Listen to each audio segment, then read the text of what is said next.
क्यों हमसे दूर जाओगे कैसे, दिल से हमें निकालोगे कैसे। हम तो वो खुशबू है जो आपकी सांसों में महकती है, भला खुद की सांसों को रोक पाओगे कैसे। अस्सलाम वालेकुम, आप देख रहे हैं YouTube channel M Prince TV. मैं मोहम्मद शहजाद एक और व्लॉग के साथ दोस्तों हाजिर हूँ।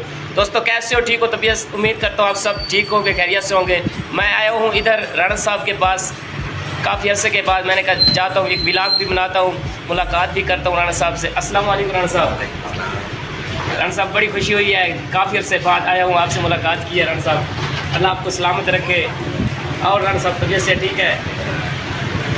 दोस्तों 1 साल बाद आया हूँ राणा साहब के पास। मैंने कहा मुलाकात कर लूँ, क्योंकि बंदा अपने आप को मसरूफ़ रखता हूँ। हर बंदे को कोशिश करनी चाहिए अपने आप को मसरूफ़ रखे, उसी में उसका फ़ायदा है। तो बहरहाल मैंने टाइम निकाला है, मैंने कहा राणा साहब के पास जाते मुलाकात करते हैं।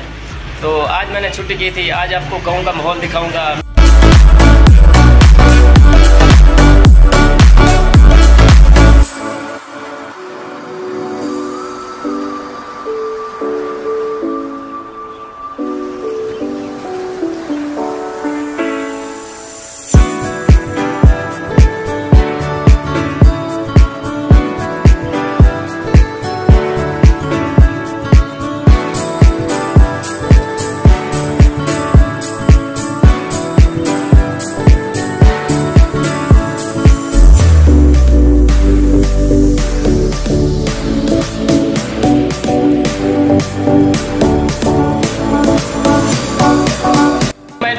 लाहौर जा रहा था, ये राणा साहब बैठे हैं। इसने कहा यार इधर फैसल मोहन घाटा है, मेरे दोस्त का है, वहाँ जाके टिकट लेते हैं। तो मैं इधर आया हूँ टिकट लेने के लिए, लाहौर जाऊँगा। राणा साहब मुझे इधर ले आए, इधर बैठा हूँ। दोस्तों आप देख सकते हैं ये खानगढ़ शाहजमाल चौक पे ये भाई ऑनर है इस ट्रैवल एजेंसी का, ये आप देख सकते हैं इधर बैठे हैं खानगढ़ शाहजमाल चौक पर।